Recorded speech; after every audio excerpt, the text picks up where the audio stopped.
actividades que realizar, relación. Muchos planean con semanas, días antes. Hay algunos que tal vez planean con un mes antes y se distribuyen las labores, y qué van a llevar, y qué van a traer y cómo van a proceder. Y es un día, termina el año 2023 hoy día, mañana ya va a ser 2024, es un día. Ah, Sería más provechoso pensar en el último día de nuestras vidas. ¿Qué va a pasar el último día de nuestras vidas? ¿Y dónde iremos? Si estaremos en el seno del Señor o estaremos en un lugar que nos fue preparado para nosotros, que es el infierno. Y eso lo va a determinar las decisiones que nosotros tomemos en Cristo. Entonces, no tengo nada en contra de las organizaciones familiares que plantean celebraciones especiales el día de hoy, como 31, una cena, un rico espacio para compartir, pero también tener siempre puesto el foco en el último día, pero de nuestras vidas. Y también mientras nosotros estamos en este plano terrenal, cómo nosotros podemos acercar a personas a Cristo, acercar a personas al reino de Dios. El devocional, la reflexión del día de hoy, el estudio, se basó en un estudio que realizamos como familia. Nosotros estamos estudiando el libro de Mateo. Eh, Generalmente utilizamos algunos libros con mi esposa, material que hemos comprado, adquirido acá en la biblioteca de la iglesia. Y ahora estamos de lleno en la Biblia. Estamos desmenuzando cada uno de los capítulos de Mateo y vamos viendo qué quiere decir el autor. Algunos temas igual son complejos, pero todo se puede igual aterrizar al lenguaje de los niños y finalmente puede haber un aprendizaje. También uno tiene que buscar la estrategia para poder llegar al tema y enseñarle también a nuestros hijos acerca de esos temas que son tan importantes. Eh, Luego de estudiar el libro de Mateo o estudiando el libro de Mateo, ah, saben que no pude sacar mi sentimiento. Tengo un sentimiento de ver a Mateo como un estratega.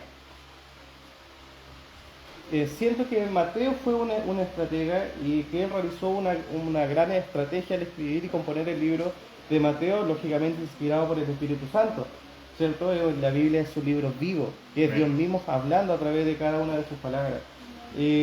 Saben que yo, en mi propia definición, planteo que una estrategia es un conjunto de acciones y ese conjunto de acciones va a depender de la persona que la elabore. Y puede ser más de una acción que pueda contener una estrategia. Y lógicamente que eso apunta a un objetivo que nosotros tenemos. Y la estrategia generalmente están de la mano de una planificación. ¿Saben quién conoce mucho de planificación? Muchas veces los profesores.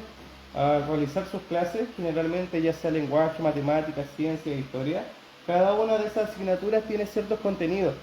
Eh, Generalmente van de 4, 5 hasta 6 contenidos en el caso de algunos. Y esos contenidos después se aterrizan a una planificación diaria donde vemos ciertos objetivos de aprendizaje a tratar. ¿Cuál es la idea? La idea es que se adquieran ciertos aprendizajes en cada una de las unidades que se están viendo. Es un acto planificado. La estrategia es un acto planificado. Lo que me lleva también a algunas preguntas que tuve en el desarrollo de este devocional. Por ejemplo, si es posible ganar una batalla donde Grupo A superó por mucho Grupo B. Y nosotros podemos ver en libros incluso de historia secular, y también en el Antiguo Testamento, cómo sí es posible que Grupo A, que está con menos personas, con un batallón más disminuido, puede imponerse al Grupo B. Pero también eso responde a una estrategia y a un trasfondo, a una forma de ser. Y saben que cuando uno lee el libro de Mateo, uno puede encontrar cierta estrategia en su composición y en su elaboración. El libro de Mateo contiene 28 capítulos. No hay problema en la iglesia primitiva señalar que el autor del libro fue Mateo. Siempre se ha aceptado que fue Mateo, aunque al leer el libro de Mateo es como anónimo. Pero la iglesia primitiva no ha tenido problemas en señalar que Mateo efectivamente fue quien escribió este libro. Mateo significa regalo de Dios. El autor también lo conocemos como Leví, el publicano. Aunque siempre, y es curioso, él refiere de sí mismo como Mateo, mientras los otros evangelistas refieren a él como Leví. Pero sí también él, cuando refiere de sí mismo, lo hace como Mateo el publicano. Y eso lo podemos ver en Mateo 10. Si me pueden acompañar, por favor. Mateo 10, versículo 3. Me gustaría comenzar del 2. Mateo 10, 2. Los nombres de los 12 apóstoles son: primero Simón, llamado Pedro, y Andrés su hermano, Jacobo, hijo de Zebedeo, y Juan su hermano, Felipe, Bartolomé, Tomás, Mateo el publicano, Jacobo, hijo de Alfeo, Lebeo, por sobrenombre Tadeo. Pero acá él escribe de sí mismo como Mateo el publicano. Y esto es interesante porque los otros evangelistas no hablan de él como Mateo, hablan de él como Leví. Y igual es como una muestra de humildad por parte de Mateo al señalarse como Mateo. Es interesante eso. El libro fue escrito previo a la destrucción del templo. De hecho, algunos eruditos señalan que tiene una data como del 50 después de Cristo. Y el libro tiene como estrategia llegar a un grupo judío. Y es mucha la evidencia que nosotros tenemos al leer el libro de Mateo, que está enfocado a un público judío. Mateo compuso por medio del Espíritu Santo este libro, pero el fin de este libro era llegar principalmente a un público judío. Escrito en griego, se presume que él escribió como un judío palestino a judíos helenistas. Saben que el estilo del libro de Mateo responde más a un libro de maestro, mientras que Marco responde más a un estilo de un predicador, Lucas a un estilo más de un historiador, y Juan ya más a un estilo de un teólogo.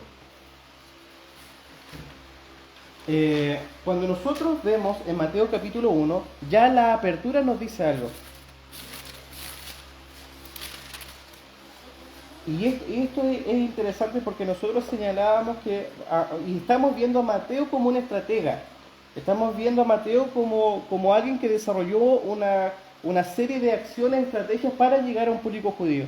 Y nosotros cuando vemos cómo apertura el libro de Mateo, nosotros podemos ver, por ejemplo, en el versículo 1 del capítulo 1, que dice: libro de la genealogía de Jesucristo, hijo de David, hijo de Abraham. Entonces, primero que todo, en el primer punto, está tratando de llamar la atención de los judíos, porque dice Jesucristo, hijo de David, después dice hijo de Abraham. Entonces ya hay un enganche hacia ese público judío. ¿Se fijan? Hijo de Jesucristo, hijo de David, hijo de Abraham. Ya hay un enganche. Saben que muchas veces yo leyendo la primera vez la Biblia, enfrentándome, primera vez con este libro santo, yo a veces no entendía la genealogía, de por qué estaban ahí. De hecho, voy a ser muy sincero, pero como que me aburría leer la genealogía. Porque si nosotros vamos, por ejemplo, al versículo 2 dice: Abraham engendró a Isaac, Isaac a Jacob y Jacob a Judá y a sus hermanos. Judá engendró de Tamar a Fares y a Sara, Fares a Esrom y Esrom a Aram. Pero todo esto tenía un propósito. Y ese propósito, ¿cierto?, está en el versículo 16 del capítulo 1 de Mateo, que dice: Jacob engendró a José, marido de María, de la cual nació Jesús llamado el Cristo.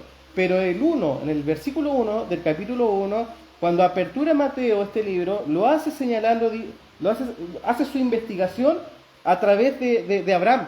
Pero es interesante que si nosotros vamos a Lucas, si me pueden, por ejemplo, guardar su espacio ahí en Mateo, y nos movemos a Lucas,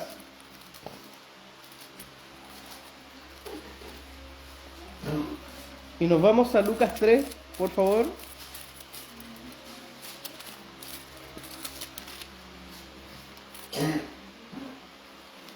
Vamos a leer Lucas 3 y el versículo 23.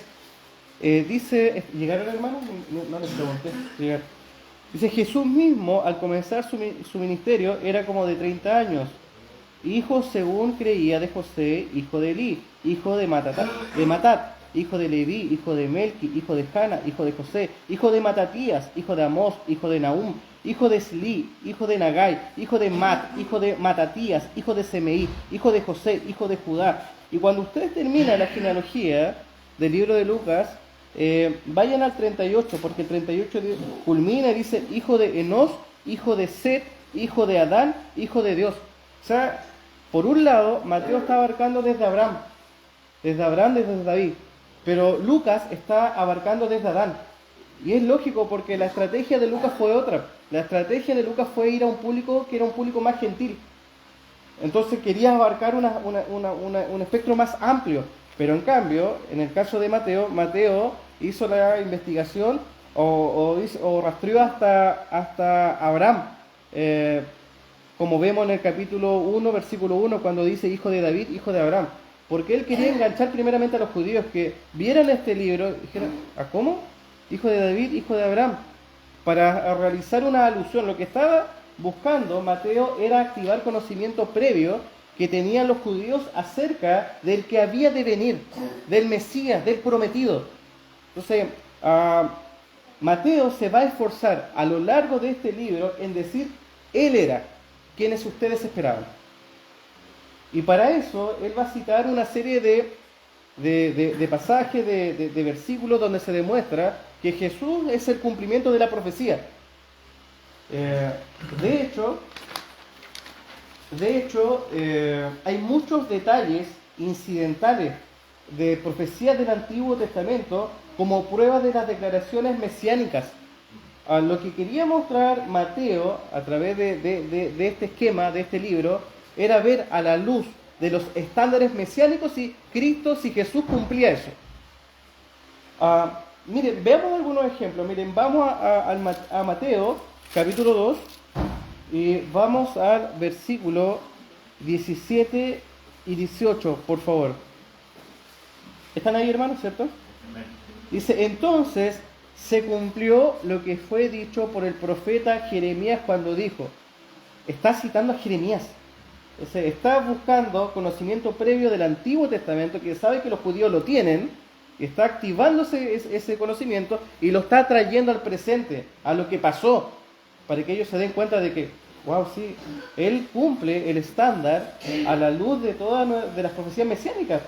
Y después dice el 18, voz fue oída en Ramá, grande lamentación y lloro y gemido, Raquel que llora a sus hijos y no quiso ser consolada porque perecieron, ¿cierto? Y esto todo en un contexto donde Herodes se vio engañado, se vio burlado, ¿cierto? Y todos los niños murieron. Pero fue una profecía del libro de Jeremías. Entonces, lo que está haciendo Mateo es decir, Jesús es la consumación de lo que nosotros esperábamos. Ahora, igual hay que entender un aspecto acá. Profecías, por ejemplo, del libro de Isaías tenían más de 700 años de antigüedad. Entonces acá lo que está intentando hacer Mateo es refrescar todo este conocimiento, traerlo al presente y ver cómo Jesús es la consumación de todas estas profecías. Miren conmigo en el 4, en el capítulo 4, versículo 13 al 15. Y dejando, llegaron hermanos, yo llegué, me adelanté nomás ni pregunté. Y dejando Nazaret, vino y habitó en Capernaum, ciudad marítima de la región de Zabulón y de Neftalí, para que se cumpliese lo dicho por el profeta Isaías, cuando dijo tierra de Zabulón y tierra de Neftalí, camino del mar. Al otro lado del Jordán, Galilea de los gentiles, el pueblo asentado en tinieblas vio gran luz. Y a los asentados en región de sombra, de muerte, luz le resplandeció. Y acá está citando nuevamente a Isaías. O sea, él está citando a libros proféticos, está citando a Isaías. Entonces dice, hoy judíos, miren, se cumplió a cabalidad en la figura de Jesús la profecía que estaba en el libro de Isaías. Miren acá, por ejemplo, en el capítulo 13, por favor. Si me pueden acompañar, hermanos, con sus Biblias, al capítulo 13 y el versículo 35. Y acá nuevamente dice, para que se cumpliese lo dicho por el profeta cuando dijo, abriré en parábolas mi boca, declararé cosas escondidas desde la fundación del mundo. Y nosotros sabemos que Jesús, si hay un perfecto maestro, se cumple la figura de Cristo. Y Jesús es muy ingenioso en enseñar grandes verdades bíblicas, tomando muchas veces elementos simples, y también estas parábolas que siempre tenían como por objetivo enseñar grandes verdades. Y acá la profecía señalaba que se iba a dar esta enseñanza en forma de parábola. Miren acá en el capítulo 21, por favor, del mismo libro de Mateo.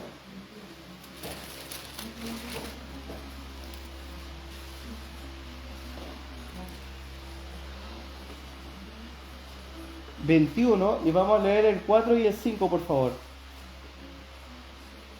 Dice, todo esto aconteció para que se cumpliese lo dicho por el profeta cuando dijo, decida la hija de Sión, he aquí tu rey viene a ti, manso y sentado sobre una asna, sobre un pollino, hijo de animal de carga. Nuevamente Jesús cumpliendo una profecía del Antiguo Testamento. Miren acá en el capítulo 27. ¿Saben qué, hermanos? Yo he leído alguna literatura que dicen que en la figura del Señor Jesús se cumplieron más de 300 profecías. ¿Cuál es la probabilidad de que una persona pueda cumplir un número tan grande de profecías de forma tan perfecta? Es imposible. Por eso nosotros tenemos la certeza de que Cristo es el Cristo. El Cristo ya vino, estuvo con nosotros y Él derramó su sangre en una cruz para que nosotros, creyendo en eso, podamos tener reconciliación para con Dios. Es triste que algunos todavía esperan la venida de Cristo. Cristo ya vino y estuvo con nosotros. Él consumó el plan perfecto de Dios. Miren en el capítulo 27, por favor, el versículo 9 y 10. Dice: así se cumplió lo dicho por el profeta Jeremías cuando dijo: y tomaron las 30 piezas de plata, precio del apreciado según precio puesto por los hijos de Israel, y las dieron para el campo del alfarero como me ordenó el Señor. Nuevamente citando a Jeremías.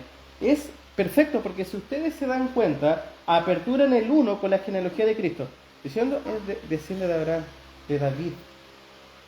Pero está terminando también. Ya Jesús ya está siendo entregado, ya va a los pies de esa cruz, va a ser crucificado, va a derramar su sangre. Entonces, desde el inicio hasta el término, lo que está intentando Mateo es tratar de decir si Él era el Cristo. Él era el que nosotros teníamos que esperar. Él vino y hizo todas estas cosas, pero de tapa a tapa. Él lo hace de tapa a tapa. Miren acá, constantemente Mateo cita costumbres judías, pero no las explica. En contraste con otros evangelistas que sí explican las tradiciones judías. ¿Por qué? Porque, como yo les comentaba anteriormente, el libro de Mateo está dirigido a un público judío en esa época. Él quería convencer a los judíos que Cristo era el Cristo, que había venido, que cumplía perfectamente la profecía. En cambio, otros evangelistas, como su público otro, tal vez un público gentil, están explicando las costumbres judías. Miren acá en Marcos, por favor, 7:3.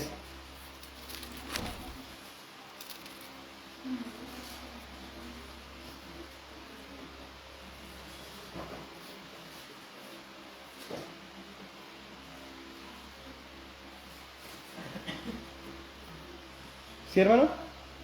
Marcos 7:3 dice: porque los fariseos y todos los judíos, aferrándose a la tradición de los ancianos, si muchas veces no se lavan las manos, no comen. Están explicando la tradición, el concepto. Miren acá igual en Juan 19:40.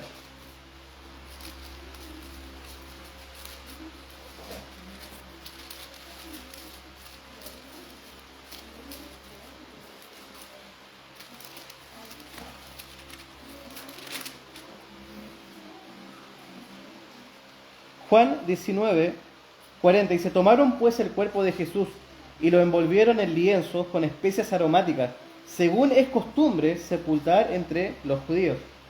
Entonces, y cuando nosotros vemos el libro de Mateo, Mateo nos da explicaciones de las tradiciones judías, porque estaba pensando en los judíos cuando se escribió el libro de Mateo. ¿Saben qué? Otro detalle que nos hace pensar lo mismo.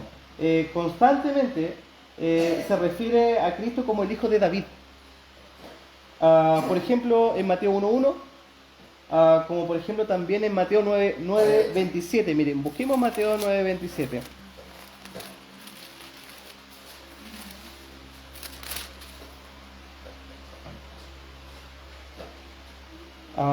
Dice acá: pasando Jesús de allí, le siguieron dos ciegos, dando voces y diciendo: ten misericordia de nosotros, hijo de David.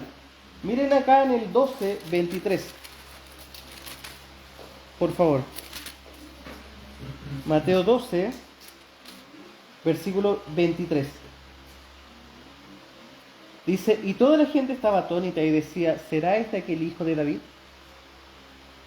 Miren en el capítulo 20, versículo 30. Tiene un sabor judío muy fuerte el libro de Mateo.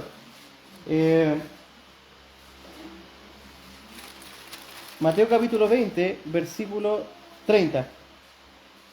Dice: y dos ciegos que estaban sentados junto al camino, cuando oyeron que Jesús pasaba, clamaron diciendo: Señor, hijo de David, ten misericordia de nosotros. Miren en el 15:22, por favor.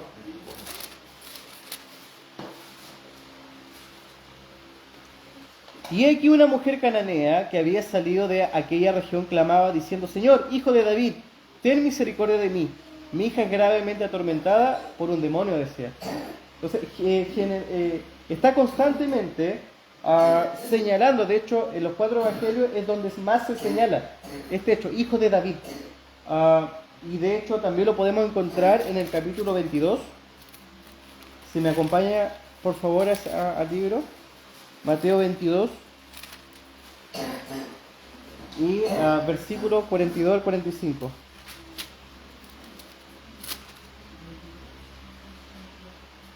Dice acá, diciendo: ¿qué pensáis del Cristo, de quien es hijo? Le dijeron: de David. Él les dijo: pues como David en el Espíritu le llama Señor, diciendo: dijo el Señor a mi Señor, siéntate a mi derecha hasta que ponga a tus enemigos por estrado de tus pies. Pues si David le llama Señor, ¿cómo es su hijo? Y nadie le podía responder palabra, ni osó alguno desde aquel día a preguntarle más. Y podemos ver otras citas también, hermanos, que hablan acerca y tienen este vestigio, este condimento que le está dando Mateo al libro, donde nos hace pensar que en ese momento el libro era una estrategia para llegar a un público judío. De hecho, es más, Mateo generalmente está cuidando ciertas sensibilidades judías. Por ejemplo, dentro del Evangelio de Mateo, él cuando se refiere al reino de los cielos. Nunca se va a referir, como en los otros evangelios, al reino de Dios. Él va a proceder con mucha cautela y él dice el reino de los cielos, porque nosotros sabemos que por disposición de Éxodo 20, los judíos se abstienen a decir como Dios. De hecho, tuve algunas consultorías con el pastor por lo mismo. Que el pastor hablaba acerca de que, claro, se dispuso como Éxodo 20 en sentido de reverencia, porque el nombre de Dios no puede ser tomado en vano. Eso es algo que nosotros no debemos hacer. Entonces los judíos en un comienzo lo tomaron como reverencia, pero hoy en día el pastor me decía que es algo ya como legalismo, como no pueden nombrar Dios, así dice llanamente. Entonces utilizan el término Hashem. ¿Está bien, Ignacio, Hashem? Sí. Y ellos nos dicen Dios. Por eso acá nos da a pensar en esta frase que ocupa Mateo, el reino de los cielos, en vez de lisa y llanamente el reino de Dios, que está tratando de proteger sensibilidades judías. Todos los temas principales del libro de Mateo están arraigados en el Antiguo Testamento y colocados a la luz de las expectativas y los estándares mesiánicos. ¿Saben qué? Hace mucho sentido esto. Cómo Él procede, cómo Él quiere que los judíos entiendan que Cristo era Cristo. Y realizando este devocional me tuve que salir un poco de Mateo. Y me fui al libro de Primera de Corintios. Si me pueden acompañar, por favor, al libro de Primera de Corintios. Y capítulo 9, por favor, hermanos.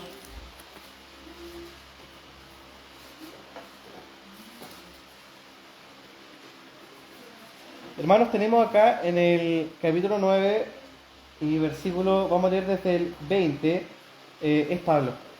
Y miren lo que está diciendo Pablo acá. Me he hecho a los judíos como judíos, para ganar a los judíos, a los que están sujetos a la ley, aunque yo no esté sujeto a la ley, como sujeto a la ley, para ganar a los que están sujetos a la ley, a los que están sin ley, como si yo estuviera sin ley, no estando yo sin ley de Dios, sino bajo la ley de Cristo, para ganar a los que están sin ley. Me he hecho débil a los débiles, para ganar a los débiles. A todos me he hecho de todo, para que de todos modos salve a alguno. Me gusta mucho el 23, lo encuentro súper lindo. Dice: y esto hago por causa del Evangelio, para hacerme copartícipe de él. Y acá nosotros podemos ver una estrategia. Me he hecho débil a los débiles para ganar a los débiles. Me he hecho judío para los judíos para ganar a los judíos. Me he hecho como los que están sin ley para ganar a los... Como si yo no estuviera sin ley, yo estoy con ley, pero me estoy haciendo como ellos para que algunos de ellos se salven. Eso es lo que está diciendo. Entonces, me parece mucho el enfoque del libro de Mateo como una estrategia para llegar a un público, como una acción premeditada por parte del Señor Jesús. Y también después tenemos libros como Lucas, que también como que van más hacia los gentiles. Me encanta pensar cómo el Señor, a través de pocas personas, no bastaron muchos, que trastornó el mundo entero, y eso lo podemos ver nosotros en Hechos 17:6, si me pueden acompañar ahí, por favor.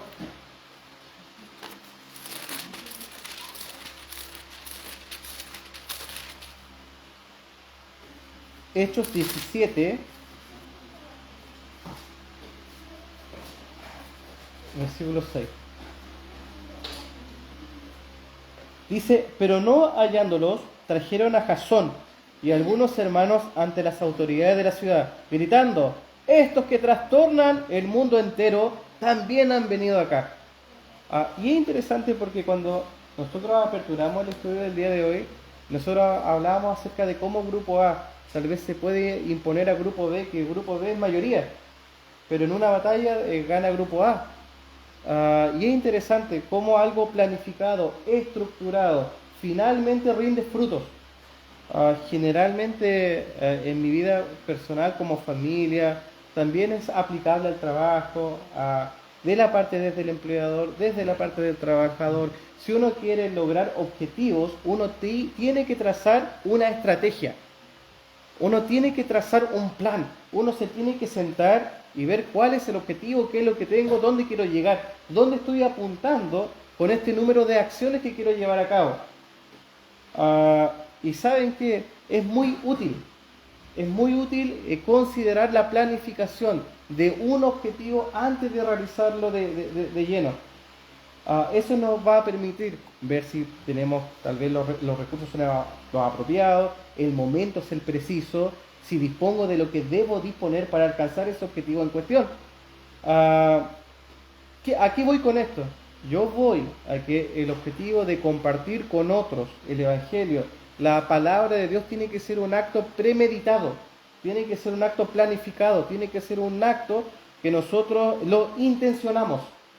Nosotros aprovechamos oportunidades y las intencionamos. Vemos una masa y aprovechamos la masa para. Generalmente, en mi trabajo, cada vez cuando veo una aglomeración de personas, lo primero que se me ocurre es tratar porque acuérdense que la Biblia habla de que nosotros realizamos esta tarea en tiempo y fuera de tiempo. Y a veces yo entiendo que hay algunos actos que nosotros organizamos como colegio que los papás van y quieren ver a su hijo participar. Eso es lo que quieren. Que estas padres les quieren ver bailar, quieren verles cantar. Pero hay una masa ahí escuchando. Hay una masa esperando que esto suceda. Y es una buena estrategia compartir el Evangelio en 3, 4, 5, 6 minutos con ellos. Tienen que escuchar. El acto ya va a comenzar, tienen que escuchar. Es una estrategia el poder ocupar la masa para poder comentarles acerca de Cristo a las personas. El hablar de Cristo con otros tiene que ser algo intencionado, tiene que ser algo siempre latente en nuestro corazón. Y cuando nosotros vemos a una persona, nosotros nos movemos a misericordia y queremos que esta persona reciba la gracia del Señor y conozca acerca de Cristo. Tiene que ser un acto intencionado, tiene que estar arraigado en nuestro corazón, tiene que ser una práctica constante en el cristiano, el querer poder compartir del Evangelio con otros. ¿Saben que cuando uno lee el libro de Mateo y uno llega al final, el final es una genialidad? ¿Por qué? Porque Mateo aperturó con el capítulo 1 poniendo la atención de los judíos en Abraham, en David. ¡Wow! Ya Abraham, ¿qué va a hablar? Va a hablar de David, va a hablar de Abraham. ¡Wow! Ya. Empieza Mateo y empieza a darles duro porque empieza a decir, acá Isaías dijo esto, Jeremías dijo esto otro, y el Señor Jesús hizo esto y hizo lo otro. Y era correlativo, calzaba justo, era perfecto. Entonces ya tiene la atención del público judío y también demostró que el Señor Jesús es el Cristo, el Mesías, la consumación del plan. Él lo demostró. Y ya cuando los judíos dicen, wow, ya, tiene mi atención, Él expuso verdades que están en el Antiguo Testamento y cómo el Señor Jesús las consumó. Después termina con una genialidad que es el capítulo 28. ¿Por qué? ¿Por qué una genialidad? Porque es la gran comisión. Entonces él ya explicó su punto, explicó el punto de que Jesús es el Cristo, de que es Emmanuel, de que es Dios con nosotros, de que Él es el cumplimiento perfecto de cada una de las profecías. Y Él incluyó detalles que otros evangelistas no incluyeron, detalles muy específicos, porque claro, su público era un público judío. Pero el punto es que cuando ya tiene su atención y cuando ya da a entender su punto, cuando ya dice, cuando las personas que están leyendo la carta entienden que el Señor Jesús es el Cristo, el Mesías, Él termina con esta genialidad que es la Gran Comisión. Entonces dice, bueno, si Cristo es el Cristo, mire lo que dice en el capítulo 28, versículo 16. Dice, pero los 11 discípulos se fueron a Galilea, al monte donde Jesús le había ordenado. Y cuando le vieron, le adoraron, pero algunos dudaban. Y Jesús se acercó y les habló diciendo, toda potestad me es dada en el cielo y en la tierra. Por tanto, id y haced discípulos a todas las naciones, bautizándolos en el nombre del Padre y del Hijo y del Espíritu Santo, enseñándoles que guarden todas las cosas que os he mandado. Y aquí yo estoy con vosotros todos los días hasta el fin del mundo. Amén. Entonces, después de ya persuadir, después de enseñar estas verdades, Él termina con la Gran Comisión y con una ordenanza por parte de Cristo, de ir a todas las naciones y predicar en el nombre del Señor Jesús. Es una genialidad. ¿Saben qué? ¿Y cuál es la estrategia de cada uno de nosotros para enfrentarnos en el día a día con otras personas que no conocen de Cristo? ¿Tenemos una estrategia? ¿Tenemos una estrategia para hablar a Cristo a otras personas que nosotros no conocemos? ¿Cómo iniciaríamos un diálogo si quisiéramos hablar del Señor Jesús con otros? Y siempre encuentro muy interesante en otros servicios como lo ha planteado el pastor, también lo he escuchado también de otros hermanos como Ignacio, y cómo nosotros podemos ocupar muchas veces Éxodo 20. Pero ¿saben qué? Si ustedes ven en el desarrollo de este pequeño devocional, habla también de un trabajo como de investigación, como Mateo fue bien riguroso en buscar antecedentes que vinculaban, antecedentes vinculantes entre el Antiguo Testamento y lo que estaba pasando en la presencia del Señor Jesús. Entonces hubo una preparación. Y también nosotros, para hablar con otras personas, tenemos que tener una preparación, porque las personas van a hacernos preguntas. Y está bien que algunas veces no vamos a poder responder esas preguntas, pero sí podemos dar buenas respuestas. Podemos decir, no lo sé, pero si tú me das tu número telefónico, yo te podría responder esa pregunta. Lo podría consultar con otro hermano más sabio, también, tal vez con más tiempo andando de la mano del Señor Jesús, o también puedo consultarlo con mi pastor y te puedo dar una respuesta. ¿Se fijan? Pero Éxodo 20 podría ser una buena estrategia que cada uno de nosotros ocupa para hablar de Cristo con otras personas. Si nosotros vamos a Éxodo 20, si me acompañan un poquitito para allá, y claro, empezar una conversación a raíz de Éxodo 20 es bien provechoso, porque si nosotros, por ejemplo, vemos Éxodo 20, miren el versículo 12, que es práctico. Entonces uno pudiese preguntarle, porque al final Éxodo 20 es un espejo, nos muestra nuestra actitud pecaminosa. Dice, honra a tu padre y a tu madre para que tus días se alarguen en la tierra que Jehová tu Dios te da. Pero después dice, no matarás, no cometerás adulterio, no hurtarás, no hablarás contra tu prójimo falso testimonio, no codiciarás, y así va a estar lista. Entonces es muy probable, ¿saben que una persona nunca haya escuchado hablar de Cristo, nunca haya ido a una iglesia, pero si nosotros le preguntamos si conoce los mandamientos, es muy probable que muchas veces va a decir sí, conozco alguno de ellos. Y nosotros podríamos replantear la pregunta si ha guardado estos mandamientos. ¿Ya? ¿Saben qué? En Caminar con Cristo, la Iglesia Bautista siempre llega material muy sano, muy bueno, muy sano.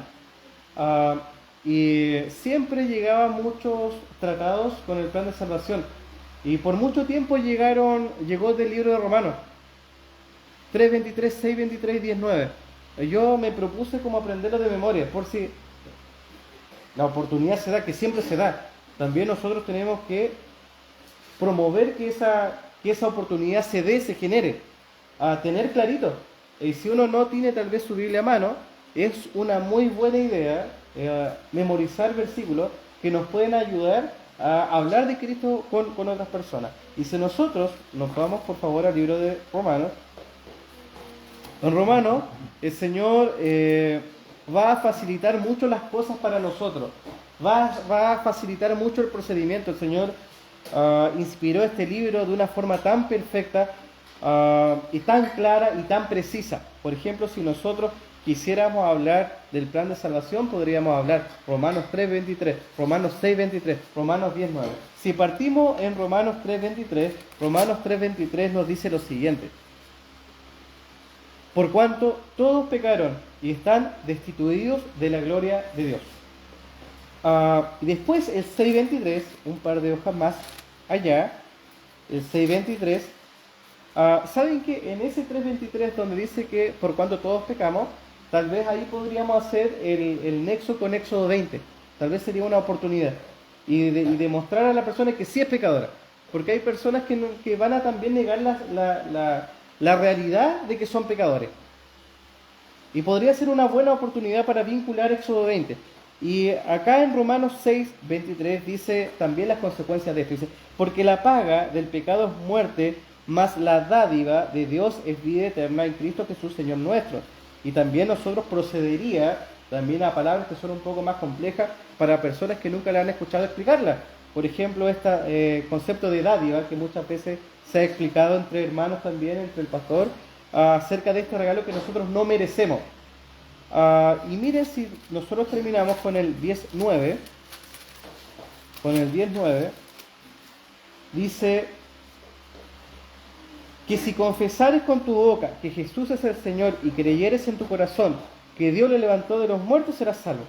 Entonces el Señor nos dio una guía súper práctica de cómo nosotros en un vuelo de avión o estando sentado al lado de un pasajero en un taxi o en un bus, uno podría plantear estas verdades bíblicas de forma muy práctica y muy sencilla. Romanos 3:23, 6:23, Romanos 10:9. Y podríamos facilitar el proceso de aprendizaje del Evangelio a otras personas. ¿Saben qué? Hay veces que yo veo personas como que me cuesta un poco. Y ¿saben qué? Cuando me pasa eso, leo versículos como Marcos 5:13 y lo encuentro súper fuerte. Como yo lo analizo de esa manera. Miren, si ustedes me acompañan, porque el Señor en Mateo 28, en este cierre espectacular que hace acerca del libro de Mateo, cierra con la gran comisión. Y esto es una disposición del Señor, porque el Señor quiere que nosotros lo realizamos. Entonces, ¿cómo nosotros vamos a amar a Cristo y vamos a ser selectivos con lo que Él dice? Esto sí, esto no. Esto sí, esto no. No podemos hacer eso. Y en Marcos 5:13, cuando estoy en esa disyuntiva con la desobediencia, pienso en esto. ¿Saben qué? Leamos del versículo 11. Dice, estaba allí cerca del monte un gran hato de cerdos paciendo. Y le rogaron todos los demonios, diciendo, envíanos a los cerdos para que entremos en ellos. O sea, hay un contacto, hay una conversación entre los demonios y el Señor Jesús. Porque ahí dice, y le rogaron, todos los demonios, dice, diciendo, envíanos a los cerdos para que entremos en ellos. Pero el 13 que dice, y luego Jesús les dio permiso. Y saliendo aquellos espíritus inmundos, entraron en los cerdos, los cuales eran como 2000, y el hato se precipitó en el mar por un despeñadero, y en el mar se ahogaron.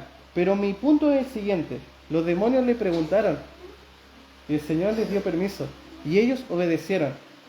Y como que a veces cuando siento desobediencia, pienso en eso, que los demonios le obedecen al Señor, y como un hijo de Dios, un hijo del Señor Jesús, ¿cómo no le vamos a obedecer? Pienso en eso, y como que me contrista el espíritu. Y a veces, muchas veces no es fácil tal vez acercarse a personas desconocidas o personas que tienen una resistencia cuando uno habla acerca de Cristo. No es algo sencillo, pero es algo que el Señor quiere que nosotros realizamos. Él quiere que ninguno perezca y que todos puedan ir finalmente al arrepentimiento. Hermano, este era el devocional que yo tenía preparado para el día de hoy. Hoy día es el último día del 2023. Ya mañana 2024. Pero para el 2024 definir como buenos soldados, definir nuestra estrategia en este campo de batalla. Este es un campo de batalla. ¿Y cuáles van a ser nuestras estrategias? ¿Cómo nosotros vamos a compartir el Evangelio con otros? Acá nosotros vimos en el libro de Mateo cómo Mateo compuso este gran libro de manera de persuadir a un público judío. Y cuando le persuade, termina con la gran comisión, con Mateo 28. Es probable que en el otro servicio, Dios mediante, vamos a estar analizando tal vez Lucas y cuál era el público objetivo de Lucas y cuál era la idea central del libro. Pero me quedo con esa reflexión, me quedo con la reflexión de que nosotros no podemos llegar a nadie si no lo disponemos primero en nuestro corazón. No vamos a poder llegar nunca a nadie si tampoco nosotros tenemos conocimiento. Nos van a hacer preguntas. Tenemos que entregar el mensaje del Evangelio con claridad para que las personas puedan comprender y aceptar también en sus corazones, ¿cierto? Hermano, esto fue el devocional del día de hoy. Vamos a orar y le voy a dar el pase al hermano Ignacio. Señor Jesús, gracias a Dios por este momento y este espacio de devocional. Y Dios, su palabra, la Biblia es perfecta, Dios, de tapa a tapa. Nosotros podemos encontrar armonía, podemos encontrar sabiduría, resguardo, paz, convicción. Gracias a Dios porque nosotros sabemos que el Señor Jesús es el Mesías, es el Cristo, es el que había de venir, Señor. Él cumplió a cabalidad cada una de las profecías a la perfección, Señor. Gracias a Dios por el libro de Mateo, gracias a Dios por este devocional, por lo que nosotros pudimos aprender el día de hoy. Y enséñanos, Señor, a tener nuestra estrategia, a poder tener esto en nuestro corazón primeramente y poder prepararnos para cuando lleguen las preguntas, para que cuando nosotros promovemos el Evangelio con otras personas, Señor. Danos sabiduría, Dios, por favor, se lo pedimos, Señor, y nosotros sabemos que en esta tarea usted siempre va a estar con nosotros porque usted así lo dijo y nosotros creemos fielmente a su palabra, Señor. Gracias, Dios, por los hermanos presentes, cuídales en su camino a casa, Dios, protégeles siempre. Gracias, Dios, por sus vidas, bendíceles, por favor. En el nombre de Jesús, amén.